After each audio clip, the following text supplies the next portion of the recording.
All right, let's talk about a civilization that, even though it vanished thousands of years ago, well, it's still everywhere. We're talking, of course, about ancient Rome. And I mean that, like, literally. It's in the way we think about law, the very words we use, and even the design of the cities we live in. Rome's fingerprints are all over the modern world. So that's the big question, right? How on earth did one small city-state grow into a superpower that would define the next 2,000 years of history? Let's dig in and trace that story. Okay, so our first stop, from myth to republic. We're going to look at how it all got started, from its legendary, almost mythical beginnings to its first great form of government. So the story goes, it all kicks off with these twin brothers, Romulus and Remus, who were supposedly raised by a she-wolf. It's a wild story, but it really tells you something about how the Romans saw themselves: tough, destined for greatness, and maybe a little bit savage. So let's just run through the early days real quick. You've got the legendary founding way back around 753 BCE. Then a huge moment in 509 BCE. They ditch their kings and create the Republic. And not long after that, they actually write down their laws, the 12 Tables. This is a total game changer for justice and order. Now this new republic, it wasn't all smooth sailing.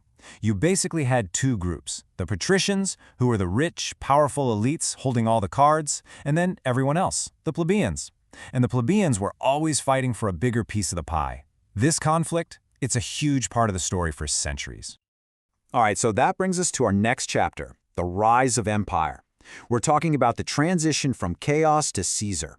See, all that tension we just talked about, it's about to boil over and change Rome forever. So how do you go from a republic to an empire? Well, here's the breakdown. First, the republic starts to crack under all that internal pressure.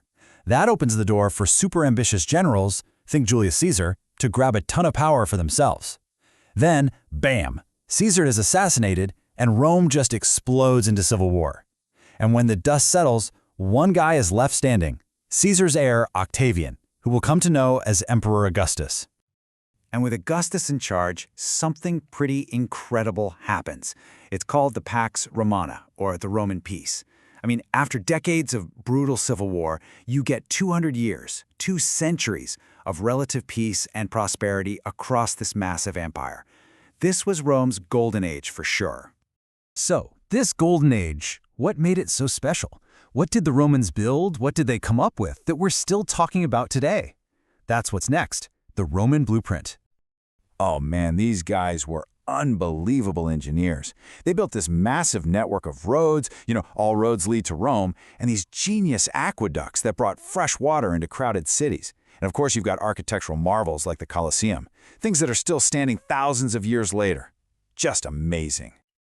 But maybe the most impressive things they built weren't made of stone at all. It was their ideas about law. Things we take for granted now, like being treated equally under the law, or the right to a fair trial. So much of that comes directly from them. That's a huge legacy. And then there's language. Just look at this. French, Spanish, Italian, Portuguese, Romanian, they're all basically modern versions of Latin. The language of Rome didn't die, it just evolved. It's pretty incredible when you think about it. Hundreds of millions of people are still, in a way, speaking Roman. But, as the saying goes, all good things must come to an end, even an empire as mighty as Rome. So, in our final section, we're going to look at the fall, and how, weirdly enough, the end of the empire was really just the beginning of its influence. So, why did Rome fall? It's the million-dollar question, and there's no easy answer. It was kind of a perfect storm. On the inside, you had a ton of political corruption and a shaky economy.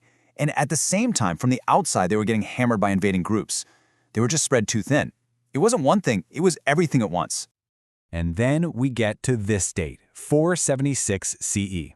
That's the year historians point to as the end, when the last Roman emperor in the West was kicked out. Now, the eastern part of the empire would live on for another 1,000 years. But this date, this marks the end of an era. Which leads to one final thought. Rome, the empire, fell. But did it really go away? I mean, its ideas are still here. When you look at our government buildings, our laws, our languages, it's like we're still living in a world that Rome built. So maybe the real question isn't what happened to Rome, but how much of Rome is still happening right now all around us.